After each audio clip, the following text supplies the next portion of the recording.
Well, we're back for another Sharkfest.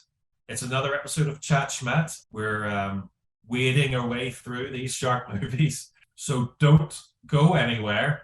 Stay right where you are. We'll be back with a review of RoboShark. That's a shark robot. They're calling it RoboShark. Yeah, it's starting to sound like one of those sci-fi movies. Coming up in this episode of Chat Schmat, Sharkfest. As bad as what the acting was, you still found the characters enjoyable. Come on, you can't take everything you see on the internet seriously. You can probably create a Twitter account as that RoboShark. RoboShark is following me on Twitter. What? Damn social media. Can't run a proper war anymore. It looks real. The animators did a good job. It's here and it's hungry. Louis, stop with the conspiracy theory. This is not a comedy! Right. I think I was just insulted, but I'm not sure. We're gonna need a bigger bang. Incoming! Got incoming!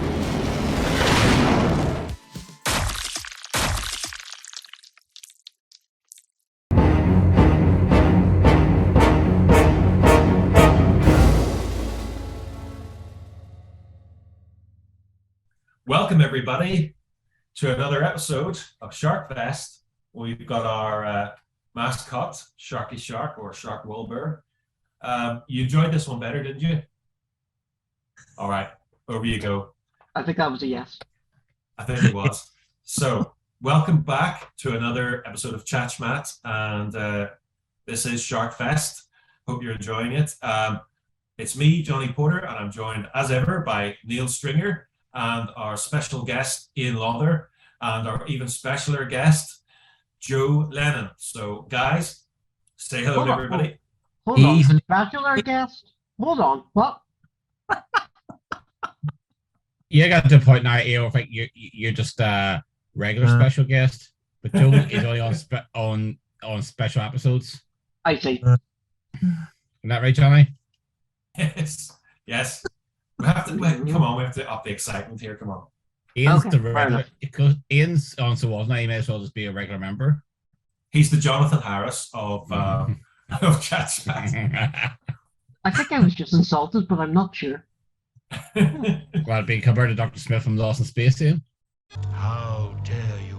I am being faced with destruction, you disreputable dunderhead, and you make inane jokes? Anyway, never mind that. Be thankful, that you didn't start a career in a lesser-known soap called Doctors, because Alexis Peterman, who is the main star of this film, the character's called Trish Lanson, and she was in the soap Doctors, playing a receptionist called Lauren Porter. No relation. Tell me this, Johnny. Is this film RoboShark a step up or a step down from Doctors? I would let the listeners and the viewers decide whether they think being in Doctors is a step down from being in RoboShark. Well, it's probably one step better than the guy who played Brian Tisley in Cardigan Street. He tried to make it big in America, and all he got was a very blinking you miss it shot seeing RoboCop 2. Well, there you go. I mean, So, it can happen. It can happen. I mean, RoboCop 2 obviously is a much better film, but if you blink, you miss him. Whereas she's the star of a sci-fi original movie, so Neil, don't knock them. Don't knock them. Yeah, they're probably good money in them. There's probably good money in them. We've got her husband, Matt Rippey. That's the name of the actor, and the character is Rick Lanson, or as he was referred to in the film, Sewage Guy. He guest starred as an American soldier in the British sitcom Goodnight Sweetheart. That's where Gary Sparrow is in the 90s and has a little gateway out the back of a shop that goes into the 1940s. It's the show that had Nicholas Lyndhurst, better known as Rodney Trotter. Exactly. He also played a character in Torchwood whose name was Jack Harkness.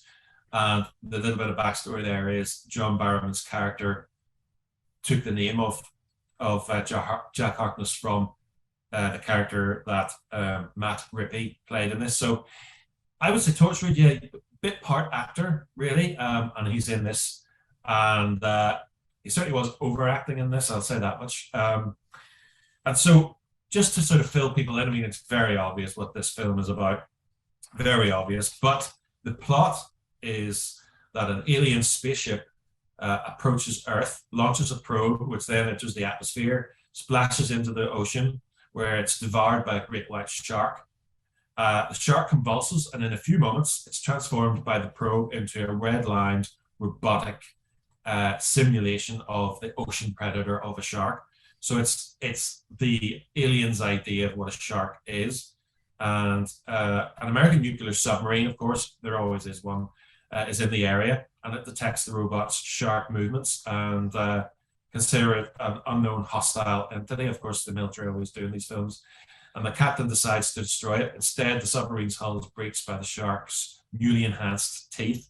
They're kind of like buzzsaw-like teeth.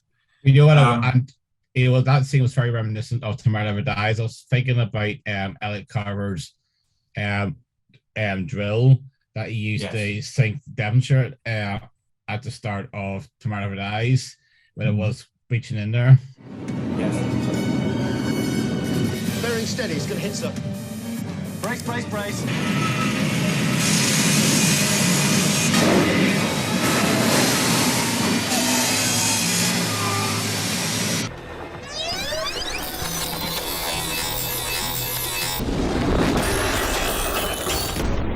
We have contact, starboard side.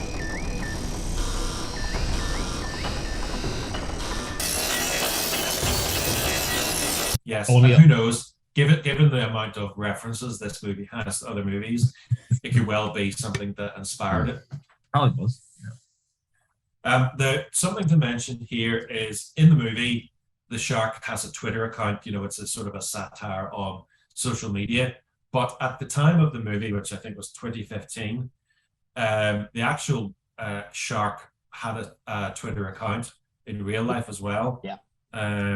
And you could be followed in real life. But I did check before doing this podcast, and there are plenty of RoboSharks, but none of them are remotely related to the film. With Elon Musk's stories about the blue tick, charging for the blue tick, you can probably create a Twitter account as that RoboShark, since you can just buy a blue tick now. The movie itself was actually broadcast on the 18th of July 2015 on Sci-Fi, inaugurating the channel's second annual Sharknado Week. And it was one of several original films to be broadcast the same week. Now, it was pretty positively received. The only thing is that I noticed that Radio Times gave it 2 stars. So there you go. I think they're missing the point on that. It was produced by the Bulgarian Unified Film Organization, and it's Philip Roth, who was one of the writers, production company, and he generally makes modern, low-budget genre films shot in Bulgaria. And while Jeffrey Lando, who is the other writer and in fact is the director as well of this film, he's made plenty of other low-budget horror and science fiction films. The same year, Lando released Suspension, which won Best Director at the Montreal Horror Fest. Few of their horror projects have been shark films, but some viewers saw RoboShark as a follow-up to the company's RoboCroc from 2013, which was also a Sci-Fi channel. In fact, it was mentioned in the film itself. They were taking the piss out of it. Now, one thing I noted when researching this was that RoboShark isn't the first film to have robotic probes as the main theme, because Apex is a 1994 science fiction film directed by Philip Roth, and it starred Richard Keats and Mitchell Cox and a few others, and it concerns a group of scientists that explore the past using robotic probes known as Apex, or Advanced Prototype Exploration Units. So, it sounds very interesting, actually. There seem to be the kind of movies they're very bad, but also good. And people have noted that this film that we watched is something we've mentioned before in the podcast. It's a group affair. It's the sort of film you watch with your friends and a watch party that you kind of, can have a laugh watching. That Philip Roth, one of the writers, directed. It was a TV movie called Falcon Down, and it starred William Shatner. And then that one, it was a plot where the U.S. Air Force officer Hank Thomas attempts to expose a military cover-up after a civilian airliner crashes. So, you know, these people they've had lots and lots of varied movies and worked with A-list and Z-list actors. Well, I said that some of these actors are so Z-list they don't even have a Wikipedia page. Yeah. Unlike the last two films we did, I was at the edge of my seat, couldn't stop laughing because it was just so ridiculous. I mean, the Admiral was so over the top. The husband was, I don't know what he was on, but he was he was overacting in the other side because he just acted like he was scared or panicking the whole time. He was very cartoonish, wasn't he? Yeah, very cartoonish. But I don't know, but I thought the Admiral was way over the top because I just thought, you know, he just loved to mess with the guy called Rick. And when he messes, he's very much a parody of those kind of generals or military types that show up in these films, isn't he? Yeah, he seems to be a part of that typical army general or admiral in this case who wants to kill it and ask questions later. You know, the typical American military mindset. And it's the kid who sees the human side of, well, the human side, the empathy of the shark creature. Obviously, the difference being here, it makes a connection through Twitter instead of just weird communication. And there's a lot of, you know, references and things to other movies. One of the things I laughed at was whenever they were petting, trying to communicate with RoboShark, and the Admiral was like, "What kind of free witty shit is going on here?" You know, that was another one they threw in there with all the other ones. But the biggest surprise for me was the Wrath of Khan. Yeah, because even I, because obviously the needs of the many outweigh the needs of the few it's so associated with Star Trek, especially the Wrath of Khan and Spock. So obviously, it's got to be referenced. But there's so many films. Obviously, Close Encounters was referenced because of the music code was almost reminiscent of the communications with the aliens. Obviously, the alien wants to phone home, so obviously they're doing ET. And 2010, the 2001 sequel was referenced because when Bill Gates accesses the inside the shark, he goes, "My God, it's full of stars," which is what Bowman says during the.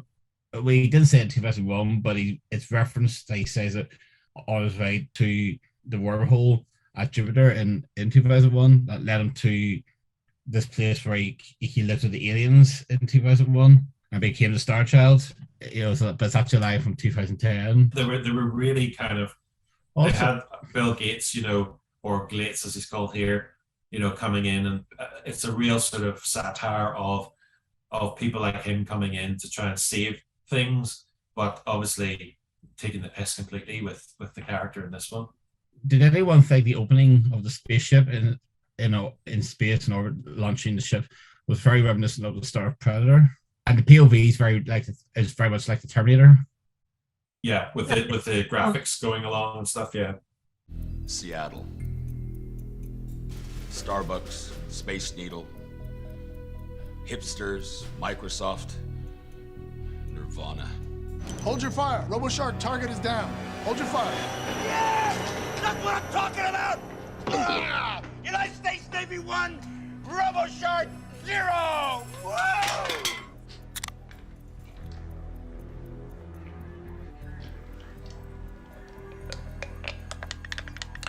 Don't test me.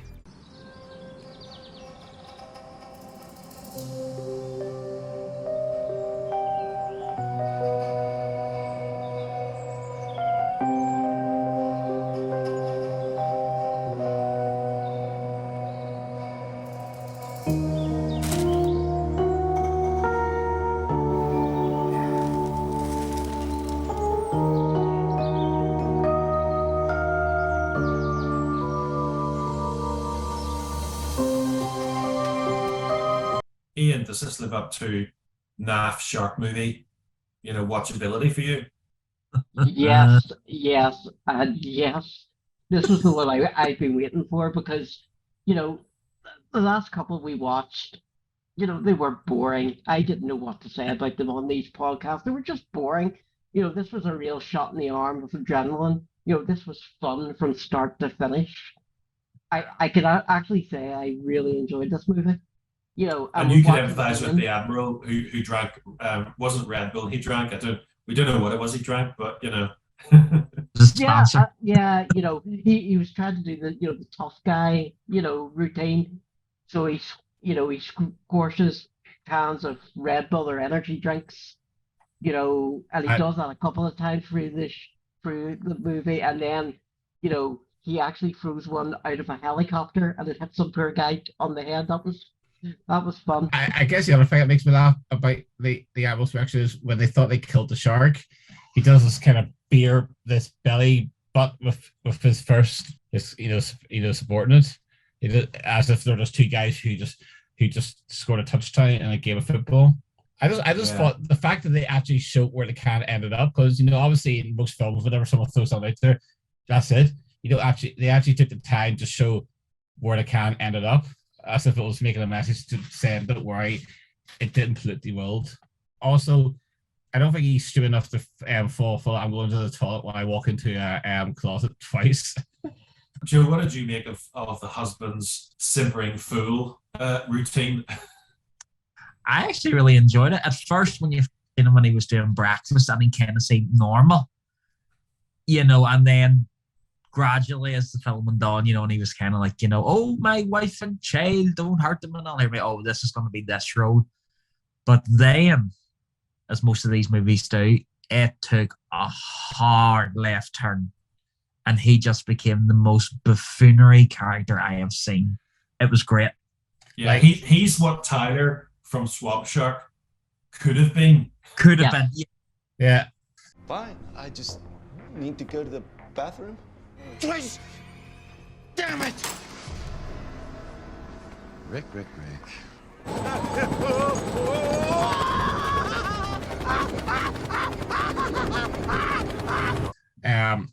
You see towards the end when they're using the space spire to crush the shark, needle and the Seattle needle thing, the Seattle needle, and it's crashed out, and the animal's doing the it's always obviously either referencing Sim Pickens at the end of Doctor Strange stuff when he's riding the nuclear bomb as it drops from the plane, and he just goes and holding the hat and all. So it's even referencing Doctor Strange. Yeah, that animal just loved killing too much, didn't he?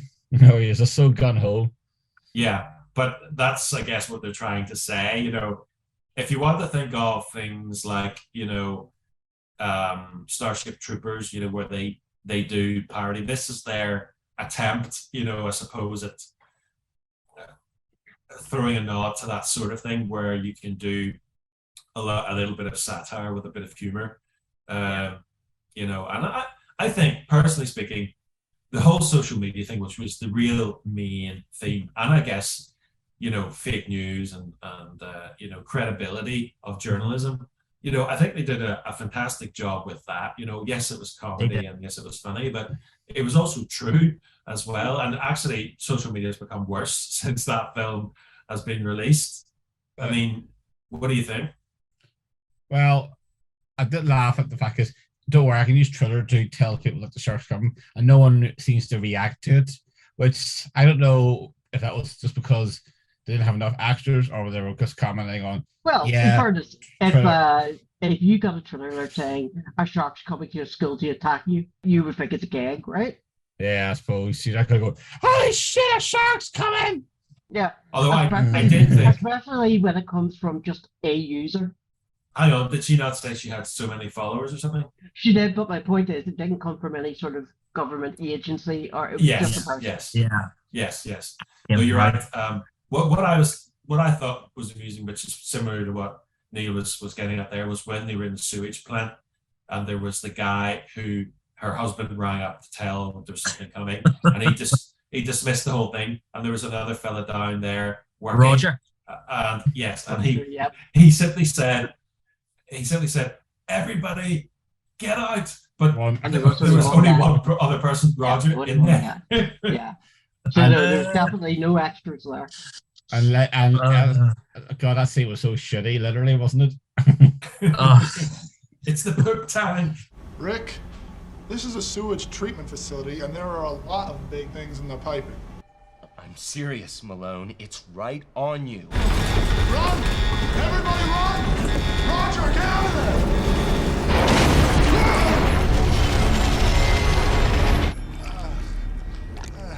What do you think of the production values of this one? Well, not great, but at the same time, they're done in a way that again makes it enjoyable. Exactly. Do you not think, having seen, for example, if we talk about, say, Mega Shark versus Octopus, we all agreed that it was difficult to see what was going on, and the rendering of that animation it was poor, and it wasn't enough of it there. The scenes in the mall stuff, it's fake and everything, but it was very convincing because they had all the rubble there. Those scenes actually, they did sell them to a degree, didn't they? Although some of the performances were questionable, I guess you could say the film works on so many levels that it also addresses the conflict between newscasters as well, because there's that other newscaster who seems to always want to say it's her story and is wanting to steal from the main girl. Another thing I laughed at was the editing the footage to push it on YouTube, and you just have this whole montage as he's edited it on Adobe Premiere, and it's just the old comments just coming back to them as their reply to the comments on the video, and there's some extras who they add some comments to, and you're thinking, and it's clear that obviously they have no idea what film they're actually doing this for, and just been inserted into the scene for the montage because they just look like they're not. They just, to me, they didn't fit in with the kind of characters. It just seemed like random people they just filmed or took stock footage of, and just put some speech bubbles to for dialogue for what they're thinking when they're writing their text, the comments on the page. And I think obviously one of the reasons for them putting it online is it is part of the overall thing about social media, is that when news media is ignoring you, and they have their own agenda, if you go online, you can make your own agenda. You can be heard, which is part of the narrative of their saying so many Instagram followers, so many Twitter followers, all that kind of thing. Them being ignored by the main news organization that they work for, and they've got all this footage out it goes. I'm just thinking, see this movie here, you could actually do a whole essay, a dissertation on this film, in the way that films like 2001, RoboCop, and all these films are like broken down and evaluated.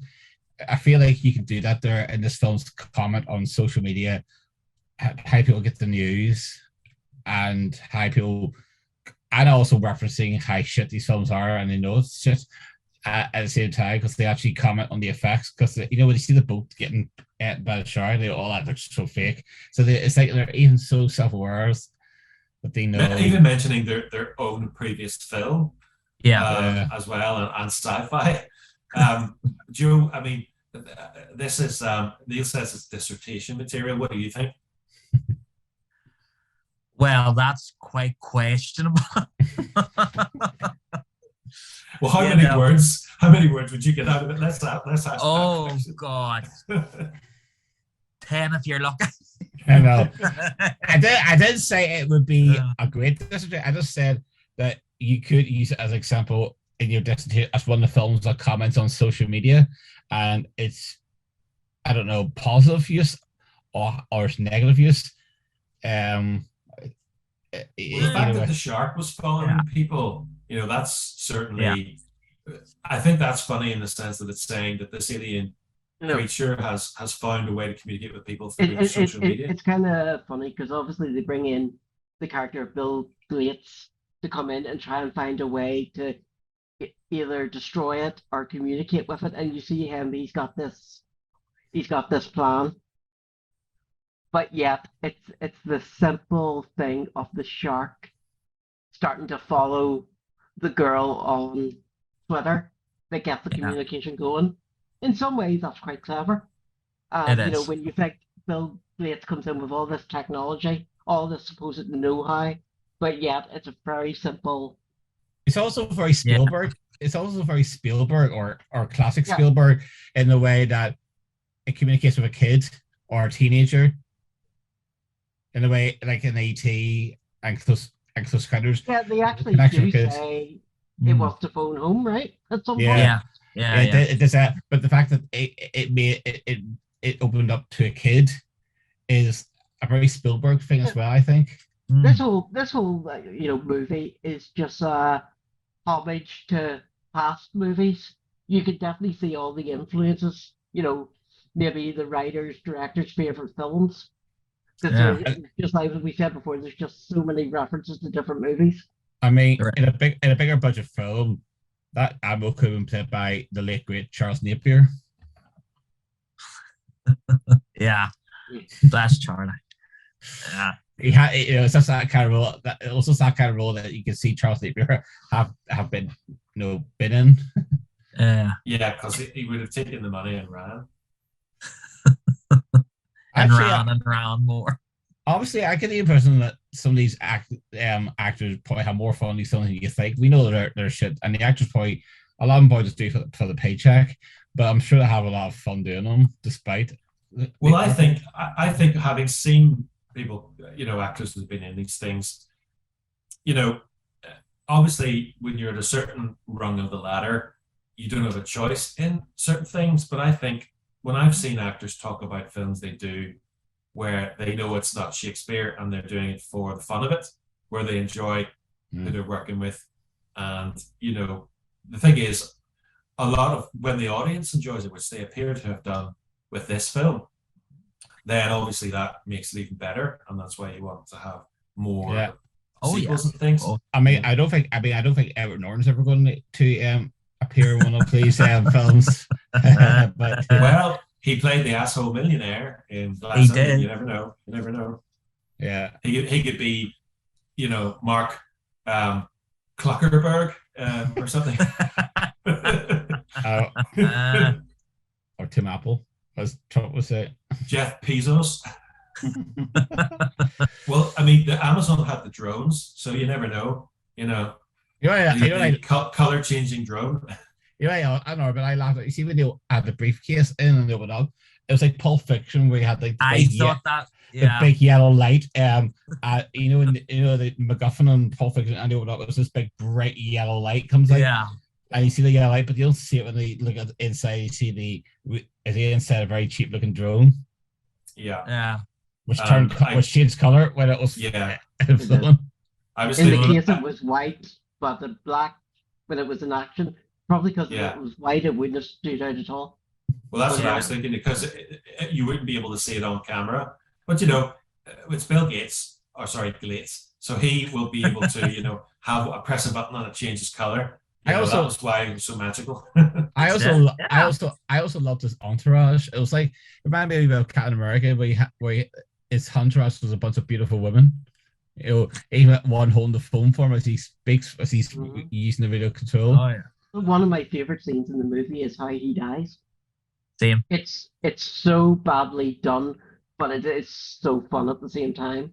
I noted it was cut and paste. The shark is coming through the ground, grabs him, and then trails him all the way back through the ground.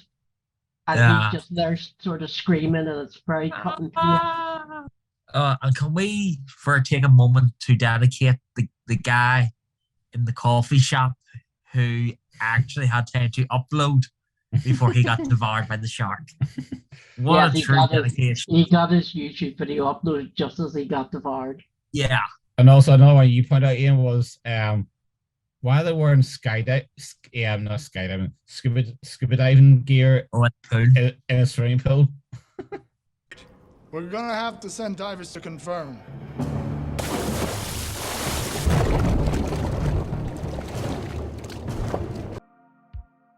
And here's a quick look at our socials. On Instagram, we're at ChatSchmat. On X or Twitter or whatever they're calling it this week, we are at ChatSchmat. And you can email us, show@chatschmat.com. when they can see the bottom of the pool. Yeah. see if the shark's Yeah, there that or was not. that was clearly a visual gag. I think I think it was. I can understand them needing to take weapons in with them, like Yeah. air tanks and stuff. In fact, That you was could say just that fun. was a very sort of Naked Gun It type. was almost. It was. So perhaps they were throwing that in as well as an influence. Well, that was also the bit where the machine guns came out of the shark's sides. Yeah, the shark looked like he was laughing when he was firing those. He didn't did. It's like he was trying to do his best Rambo impersonation when Rambo. Yeah. You know, So we got I just Rambo in there as well. Yeah. I think Arnie with the big launcher he had in Commando came to mind. You know, Jenny. Shit everywhere. I'm a shark with machine guns. Amazing. Yeah. Amazing. Not many films have that. No. Also- what more could you really want? Dr. Evil wanted sharks with laser Freaking beams. laser beams. But if he hadn't seen Robo Shark, he would have wanted a couple of those. Let me tell Exactly. you instead. I just love the idea of the shark can upload itself into the internet and basically can log on to Twitter and follow the kid. Well, he swallowed humans and probably their phones too. So Yeah. probably assimilated with the phones. Yeah. Yeah. There was very surprisingly there wasn't very many main cast actually die in that movie. No. You know the way there's a lot of these sort of movies that by the end of them there's maybe 2 left or whatever. Or there wasn't very many actual main characters. Yeah, No. That's a good point. well, just a bunch of useless extras. Yeah. So, Joe, what was the most painful moment for you in this? Like, what made you cringe? Do you know what? There wasn't many moments. Seriously, there wasn't that many moments because I was just on the wheel of the time with it. A Or shark of the time. Shark of a time. Yes. Shark of a time. Okay. God, let me think. It's just a shark. It was it was probably just one of those ones where it was. I think it was the ET moment where it was like, really, just really, it was too on the nose. It made me laugh, but I was like, oh, really? Okay. Yeah, I It's think like this for film me, has left there, you know. I think for me that the husband, when he kept going back into the toilet, I sort of thought, well, all right, we've got this, we get this, you know. I think it was a stationary closet. Well, or was it like a janitor's closet? Because I'm not sure. Well, he said he was going to the bathroom, but it looked like it had like toilet roll on the shelves. Yeah. I think when you talk about, cringe moment, it's probably, for me, it is that character. Sometimes, he's so over the top with the way he reacts to everything that a few times you think, okay, that's a bit cringe. And then other times you love it. All right, Joe, best character for you in this? Oh, Bill Gates. Yeah. Bill Gates, hands down. The young son. He looked the part, didn't he? He did. Actually, yeah. He did. He was so sure that he was going to solve the problem. That's why I loved him. He was so sure. And deep down, I was like, you're never going to solve this. You're not. I'm sorry. And that's kind of a metaphor for billionaires like that. Yeah. Who have these plans. And yeah, in a way they can help to a degree, but yeah, they're so full of, their own importance in these matters that, I thought that was a very on the nose, in a way, on the nose observation about it, wasn't it? Yeah, absolutely. And so, Ian, for you, what was the standout character for you? Do you really need to ask? It's Roboshark. Yeah. Not the admiral of all that energy drinks, Ian. No, I just loved the shark. I just thought it was so cool. That was a good shark. It was a good shark. Yeah. But if I have to pick a person, then yeah, it's the admiral. Yeah, you're allowed to pick. Roboshark can be your pick. Yeah. Yeah. He is. But, I Admiral's is close second. I just the admiral was supposed to be a heart full of his energy drinks, Ian. Yeah, there's that. Yeah, because at a very crucial moment, he lifted it to his lips. Yep. Crushed it. That's how you save the world. He was literally crushing it. That's how you save the world. But no, Roboshark just very misunderstood. Yes, and there was that ET element too, where the military come in, they don't really take time to think, is he friendly, and they're just there, like a lot of, as we said, Steven Spielberg-esque kind of tropes. So, Neil, what about yourself? Who was the standout character for you? I have to say, even the cameraman was quite funny. He looked like was that Louis? Yeah, he reminded me.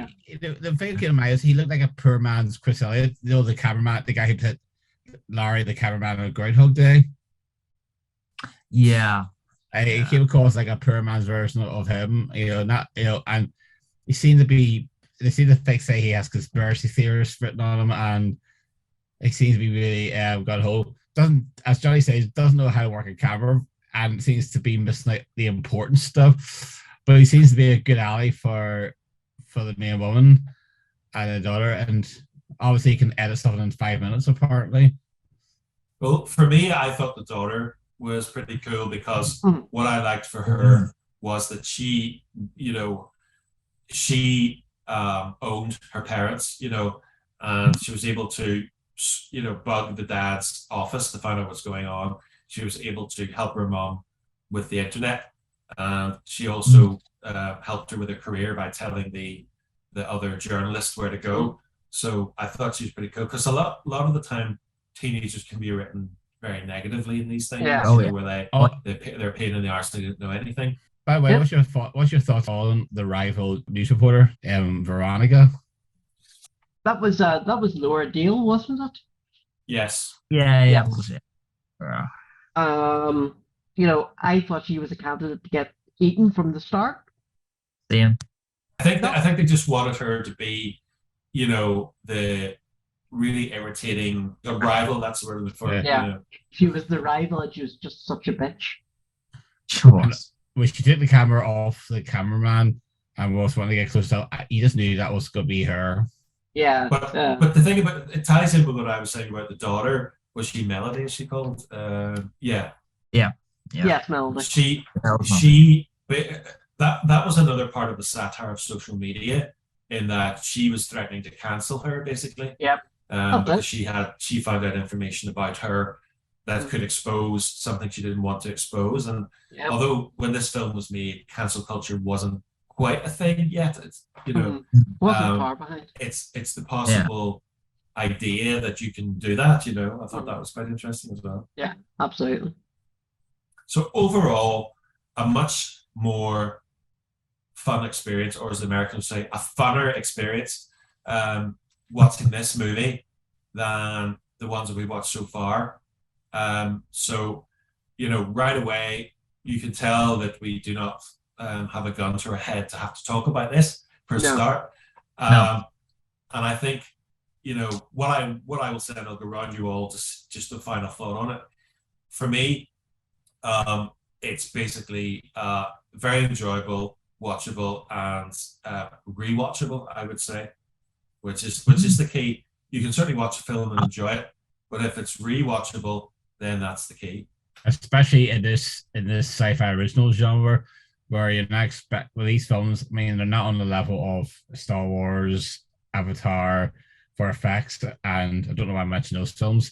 But where like compared to the big hitters, that's fair.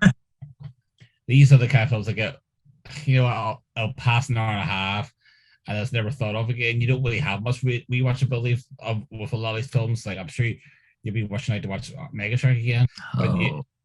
No, this is the one. This is the one that I will make a point to go back and watch again at some point. And I think, with the exception of maybe Sharknado, this one would definitely be the one that I go back to. Yeah, I think for the like of Swamp Shark, which is probably out of the ones we watched the least popular among us, and the problem with Swamp Shark, which I will say, is that it is a film that, dramatically speaking, is good. It's got a solid plot, solid premise, but the problem is it doesn't deliver, and that's when it fails. When something like this doesn't deliver, you don't have a good experience. But something like this, like for example, in the beginning of this film, there's a scene where it's a plane that gets eaten by the shark and it's gone viral, but in the beginning of the film, they kind of show you that first, and it's very humorous. The timing of it is very humorous, the way they did it. Yeah.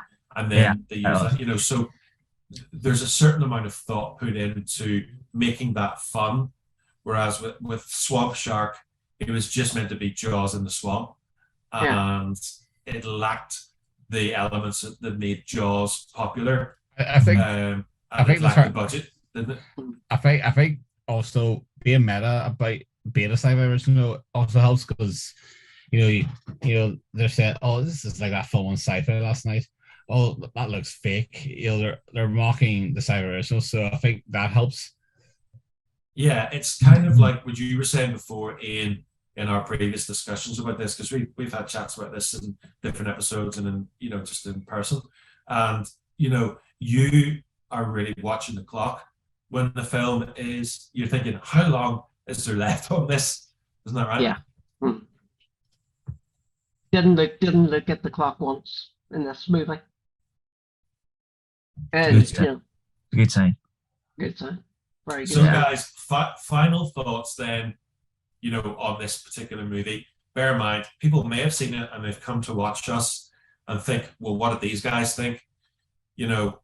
What would you say? What is your take on this as a thing? Well, I think first of all, a Robo Shark is not just for Christmas; it's for life. I want to get that in there. This was so much fun. The last couple of films we've done have been quite a drag to get through, and you'll see maybe from the episodes, we're going through the motions really, and this is just it's like a shot of adrenaline. I'm ready to go. I want to see the next one now. That's brought the sort of excitement for this series back, because I thought it started really well with Sharknado. Yeah. And then it just totally stalled with Mega Shark and Swamp Shark. I think we need to try and find more movies like this, because I'm sure there must be. And Neil, what are your final thoughts on it? Beware sharks who eat strange objects from outer space. Actually, like Ian said, this is a lot of fun, but I think this is kind of revitalized us going forward. But a bit of more fun has come back, because this one didn't feel like a drag. This one didn't feel like a bunch of actors trying to be serious and with some really bad dialogue. These ones had some bad dialogue and just ran with it. Even the fact that the Admiral just keeps going to, sorry, I did all I could. I'm only messing with you. The Admiral seems to be, having fun at the expense of civilians, which is very unprofessional. And he's just going, I'm not a real Colonel Admiral. Sorry, I keep getting this right, drunk. And he's just, they're just going for it. And I think that helps to enjoy the film, because obviously you can have overacting to the point where, this is more entertaining, because especially the season because the Admiral was so gruff and so dedicated to killing the shark, and the husband is just going, no, I don't want to do this. Rick, I don't want to. He's just. Yeah, he kept calling him Rick, didn't he? He was like, come on, Rick, Yeah. and Sewage Guy. Yeah, that was the other thing, called him Sewage Guy. And so, Joe, what are your final thoughts on it then? What's your takeaway for people? Oh, I'm just glad that it was great, and I loved it, because obviously, again, like you guys, I wasn't a fan of the other two. And as me and Ian were saying there earlier, at least the people that made this were kind of like, okay, this is Drek, but just let's make it fun.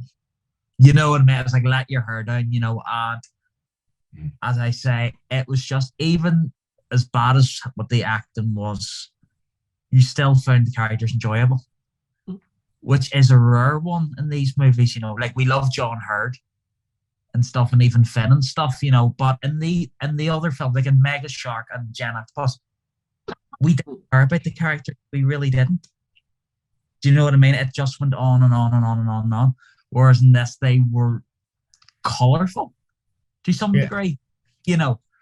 Yeah, there's no charisma in Mega Shark, you know. No, you know what I mean? There was a point where you're kind of like, I actually, in a strange, ironic way, like these people. Hmm? Do you know what I mean? You actually kind of, you rooted for them in a way. You care about the characters, where in the other film, it was very, very lackluster, wasn't it? It really was. It really, you know, and for me, big part of liking a movie is liking your characters. Do you know what I mean? Because there's movies where I'm like, just let them all get fucking eat. Do you know what I mean? Just let them all get eat and it'll end. You know? So overall for me, it was a big thumbs up for me for RoboShark. And my final thought is, damn internet, we can't have a good war anymore. Yes, I like that myself. And the verdict from Sharky Shark was, did you like that? He liked it a lot. So that's the most important viewpoint there. Awesome. Well, there's not much more we can say about this. If you haven't seen it, we've probably spoiled it for you. And if you have seen it and you're coming to this video thinking, what the hell did other people think of this? Well, there's your answer. So remember to like, comment, and subscribe, and you can comment whatever you want about the movie. You can fill us in on any interesting information that we haven't heard about. And also, you know, you can email us, show@chatschmat.com. But from me, Johnny Porter, it's another Sharkfest finished and done, and I'll see you next time. I hope the viewers have as much fun with this movie as I did. Can't wait for the next one. Thanks for having me on, guys. I actually enjoyed talking about this as much as I enjoyed watching the film. So I'll see you next time for the next one. Looking forward to it very much. Yeah, guys. I mean, like, as I say, after a few weeks of abysmal shark movies, we're finally back on form. As they say, this is just so much fun. And if we have spoiled anything for you, just try and delete it from memory and just go into this and just have a really good fucking time, because you will really have a really good time with it. And it's been a pleasure once again joining you fine gentlemen. So until next time.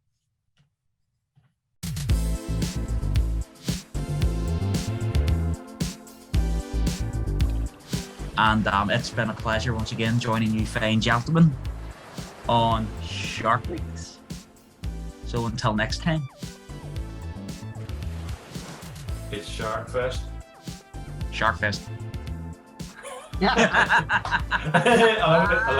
I love it. It's sort of end very. Oh, yeah. Sharkfest. Sharkfest.